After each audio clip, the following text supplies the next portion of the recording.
दोस्तों इस महीने की आखिरी तारीख से यानी कि 31 जनवरी से बजट सत्र शुरू होगा और ठीक उसके अगले दिन 1 फरवरी को पेश होगा केंद्र सरकार का अंतरिम बजट, यानी कि ये मोदी सरकार के इस कार्यकाल का अंतिम बजट होगा। राइट, तो अब ऐसे में इस बजट में सरकार क्या क्या नए प्लान कर रही है, 10 बड़ी संभावित घोषणाएं जानेंगे दोस्तों। महिलाओं के लिए, किसान भाई लोगों के लिए बड़ी घोषणा हो सकती है। युवा, किसान, महिला विकास पर इस बजट का प्रमुख फोकस सरकार रख सकती है और इस संबंध में केंद्र सरकार एक नई योजना लाने का भी प्लान कर रही है, जिसमें महिलाओं, गरीबों, युवाओं, किसान, आदिवासी पर बजट में मुख्य फोकस रखा जाएगा। और वो नई योजना कौन सी लाई जाएगी ये भी जानेंगे। साथ ही बजट से जुड़े कुछ और हाइलाइट्स भी देखते हैं। देखिए, मोदी कार्यकाल में 24,000 से 72,000 पहुंचा सेंसेक्स, शेयर बाजार में 3 गुना तेजी देखने को मिली। हर बार बजट में होती है अगले वित्त वर्ष की प्लानिंग, 2024-25 की प्लानिंग इस बजट में की जाएगी। आखिर कहां से आता है सरकार के पास बजट का पैसा और कहां पैसा खर्च होता है, सब कुछ ब्यौरा बजट में सरकार के द्वारा डिफाइन किया जाता है। मैं आपको 1 रुपए के एग्जाम्पल से लेकर बताऊंगा कि सरकार के पास 1 रुपया कहां से आता है और कहां चला जाता है। गवर्नमेंट की इनकम और खर्च समझेंगे, इससे आपको बजट के बारे में काफी बेसिक बातें पता चलेगी। और फरवरी में जब बजट जारी होगा ना, तो उसके सारे हाइलाइट्स भी मैं आपको इसी चैनल DLS न्यूज के माध्यम से बताऊंगा। कुल मिलाकर के इस बार मोदी सरकार का जो चुनावी बजट होगा, क्योंकि बजट के बाद लोकसभा चुनाव भी आने वाले हैं, तो 5 अहम वित्तीय आंकड़ों पर सबकी निगाहें रहेगी। वो आंकड़े हैं कि कितना बड़ा होगा ये अंतरिम बजट, अर्थव्यवस्था की कैसी है सेहत अभी, सरकार की कमाई, टैक्स और विनिवेश को लेकर, और सरकार के ऊपर कुल कितना कर्ज कितना है, लोन कितना है, और किन जगहों पर किन किन क्षेत्रों में सरकार कितना पैसा खर्च करेगी। वित्त मंत्री निर्मला सीतारमण ने भी कहा कि 2047 तक इकोनॉमी का $30 ट्रिलियन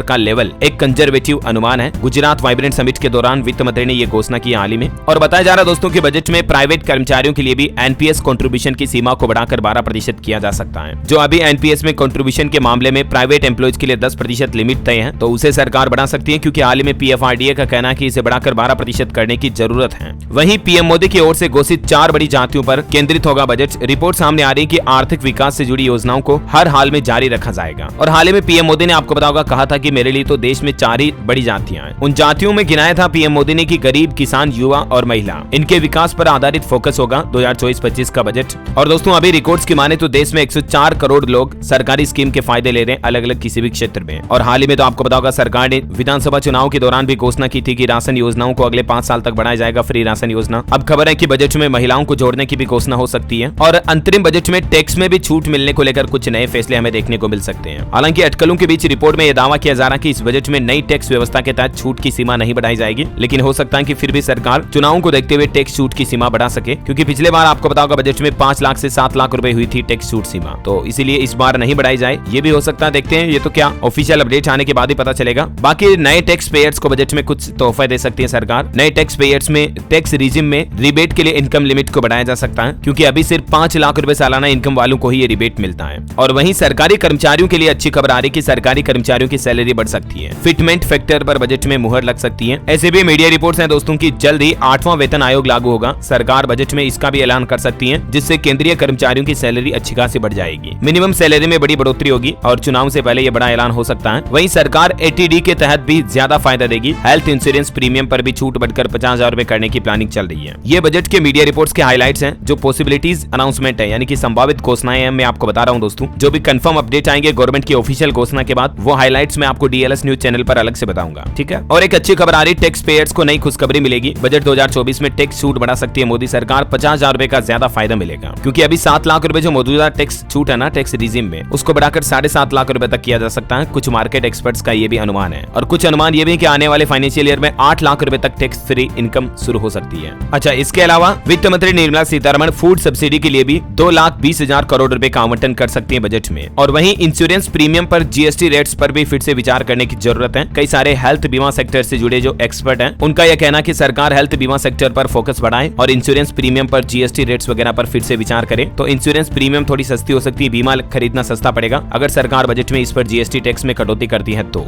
और वहीं दोस्तों बजट में PM किसान सम्मान निधि योजना की राशि बढ़ सकती है, जो अभी आपको पता होगा 2,000 रुपए की 3 किस्तों के रूप में किसानों को 6,000 रुपए हर साल जो सरकार ट्रांसफर करती है ना, उस धनराशि को बढ़ाकर सरकार 12,000 रुपए कर सकती है। और सभी किसानों के लिए नहीं तो कम से कम महिला किसानों के लिए तो ये धनराशि बढ़ी सकती है। ऐसी मीडिया रिपोर्ट्स है, क्योंकि चुनाव के दौरान भी आपको पता होगा सरकार ने ये अनाउंसमेंट घोषणाएं की थी अपने इलेक्शन मैनिफेस्टो में, तो हो सकता है कि वो मैनिफेस्टो का रूपांतरण बजट के रूप में हमें देखने को मिले। बहरहाल बजट की कैलकुलेशन समझिए दोस्तों आप, कि सरकार के पास 1 रुपया कहां से आता है, मतलब गवर्नमेंट को कमाई कहां से होती है, और फिर वो खर्चे के रूप में अलग अलग किन किन क्षेत्रों में डिवाइड होता है। तो बेसिकली सरकार के पास 2 तरह की रेवेन्यू होती है, एक तो टैक्स रेवेन्यू और एक नॉन टैक्स रेवेन्यू। दोनों सोर्स से रेवेन्यू जनरेट करती है सरकार। टैक्स तो आप समझ गए, GST वगैरह और भी हर तरह के प्रोडक्ट और सर्विसेज पर जो टैक्स लगता है उससे सरकार को इनकम होती है, जैसे पेट्रोल डीजल वगैरह, शराब, वाइन, हर तरह के प्रोडक्ट पर सरकार टैक्स वसूलती है। अच्छा, टैक्स में भी दो तरह की इनकम होती है दोस्तों, डायरेक्ट और इनडायरेक्ट टैक्स के तौर पर कैटेगराइज किया गया इस इनकम को। फॉर एग्जाम्पल समझिए जरा, जो इनकम टैक्स होता है हमारी कमाई पर लगने वाला टैक्स या कॉर्पोरेट टैक्स होता है, उसको सरकार ने डायरेक्ट टैक्स की कैटेगरी में रखा है। और इसी तरह से जीएसटी, सीमा शुल्क, उत्पाद शुल्क, इंपोर्ट ड्यूटी वगैरह ये जो सब कुछ होते हैं ना, ये इनडायरेक्टली टैक्सेस होते हैं। अब मान लीजिए सरकार को रेवेन्यू के तौर पर 1 रुपया हासिल होता है, तो इसमें कितना हिस्सा किस किस सोर्स से आता है, इसे आप आसानी से इस तरह से समझ सकते हैं।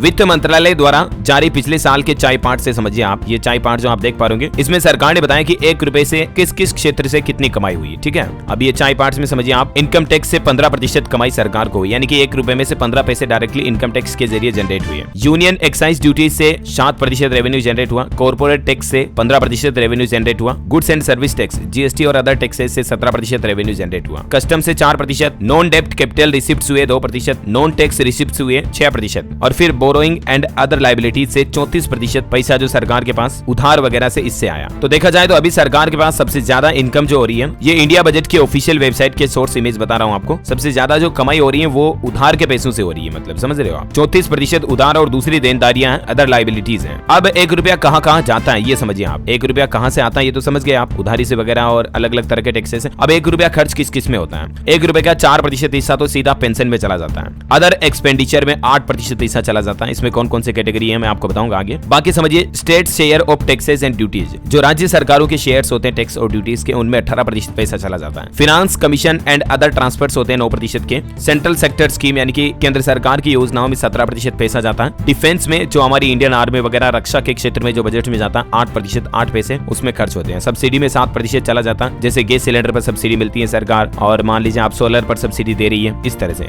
और सेंट्रली स्पॉन्सर्ड स्कीम्स, जो केंद्र सरकार की और दूसरी स्पॉन्सर्ड योजनाएं होती हैं, उनमें 9% पैसा खर्च होता है। और इंटरेस्ट पेमेंट, सरकार ने जो पैसा उधार लिया था ना पिछली बार में, मैंने आपको बताया था 1 रुपए के लिए, उनमें से 20% पैसा इंटरेस्ट यानी कि ब्याज के रूप में देना पड़ता है। तो ये मोटा मोटी दोस्तों 1 रुपया ऐसे तो खर्च होता है, आप समझ गए होंगे, 1 रुपीज गोज टू और एंड 1 रुपीज कम्स फ्रॉम, यानी कि मोटा मोटी इतना पैसा आता है सरकार के पास इन क्षेत्रों से और इस तरह से पैसा खर्च होता है। ये बजट का एक मोटा मोटी फ्रेमवर्क है जो आप समझ गए होंगे, राइट। अच्छा, इसके अलावा भी दोस्तों बजट जारी होने से पहले 1 फरवरी को बजट जारी होगा, तो उससे पहले आगे जो भी मार्केट एक्सपर्ट्स के अनुमान आएंगे, स्टॉक मार्केट से जुड़े क्या कुछ हाइलाइट्स अपडेट आते हैं, बजट के साथ में किन किन कंपनियों के स्टॉक्स में तेजी आ सकती है बजट जारी होने के बाद, ये सब कुछ जानकारी भी मैं आपको आगे बताता रहूंगा। और बाकी देखते हैं इस साल 2024 के बजट में क्या क्या नए अनाउंसमेंट होते हैं गरीबों, महिलाओं, युवाओं वगैरह के लिए, जो भी बड़े फैसले होंगे दोस्तों मैं आपको कंप्लीट हाइलाइट्स हिंदी में इसी चैनल डीएलएस न्यूज के माध्यम से बता दूंगा। तो बिल्कुल इसके लिए आप मेरे साथ जुड़े रहेगा, चैनल को सब्सक्राइब करके बेल आइकन दबा दीजिएगा। और भी आप अपने डीएलएस भाई से कुछ पूछना चाहते हैं तो कमेंट करके पूछ सकते हैं, मैं रिप्लाई करने की जरूर कोशिश करूंगा। और बाकी इस वीडियो को लाइक और शेयर जरूर कर दीजिएगा। जय हिंद, जय भारत, वंदे मातरम।